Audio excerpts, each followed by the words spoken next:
Pernah lihat meme ini? Yang ini? Atau ini? Yap, saking ramainya warganet bahas Mishu, sampai-sampai muncul istilah Mishuisasi loh di Indonesia.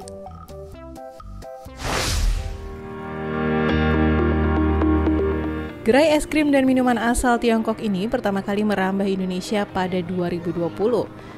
Gerai pertamanya ada di Ciamplas Walk, Bandung. Dalam waktu 2 tahun, gerainya sudah menjamur hingga ratusan. Data dari Pen Daily sampai akhir Maret 2022 jumlah gerai Mishu di Indonesia mencapai 317 toko dan bisa jadi masih akan terus bertambah. Mishu Ice Cream and Tea justru masuk ke Indonesia di saat pandemi. Masa yang tidak biasa bagi sebuah bisnis es krim untuk ekspansi. Masyarakat Indonesia saat itu tengah mengurangi pengeluaran tersier seperti es krim.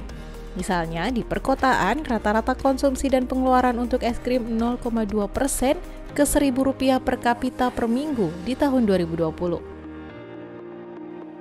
Tapi Mishu berhasil menunjukkan kesuksesan ekspansinya di Indonesia dan juga menular ke negara lain. Total gerai waralabanya mencapai lebih dari 21.000 gerai di seluruh dunia. Angka itu menjadikan Mishu sebagai perusahaan makanan dan minuman dengan gerai waralaba terbanyak kelima di dunia. Posisinya bahkan mengalahkan Domino's Pizza dan Burger King. Angka ekspansi itu tidak hanya berhenti sampai situ saja. Dalam laman sosial medianya, Mishu masih membuka peluang kepada investor untuk membuka gerai di Padang, Pangkal Pinang, Binjai, Deli Serdang, Kampar, dan Bengkalis di Sumatera. Kok bisa Mishu semenjamur itu? Setidaknya ada beberapa poin krusial yang berhasil dirangkum tim Kata Data untuk menjawab pertanyaan itu. Seperti harga produk di bawah kompetitor, lingkaran bisnis tertutup, fasilitas pinjaman tanpa bunga untuk mitra, paket bisnis waralaba yang lengkap, dan kemitraan berbentuk usaha mandiri. Harga yang murah tapi kualitas tidak murahan jelas menjadi daya tarik pembeli. Kisaran harga es krim dan minuman boba Mishu mulai dari Rp8.000 sampai Rp20.000-an.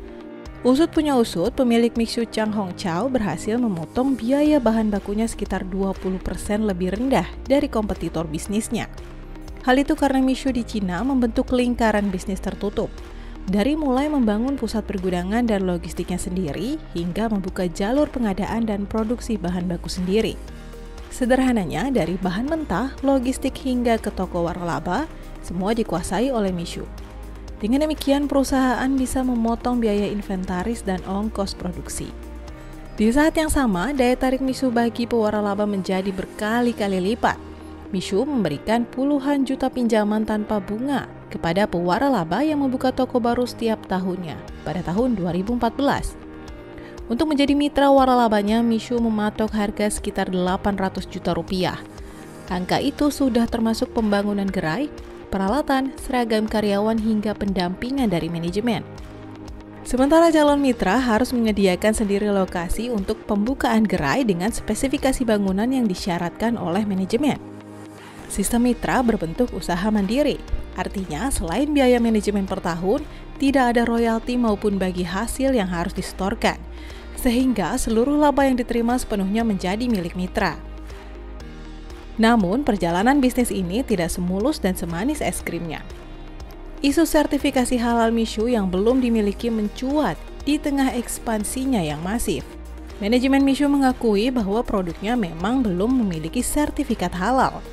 Hal itu karena pandemi COVID-19 membuat proses sertifikasi yang mereka ajukan sejak tahun 2021 kepada lembaga berwenang di Cina yakni Shanghai Al-Amin menjadi terhambat.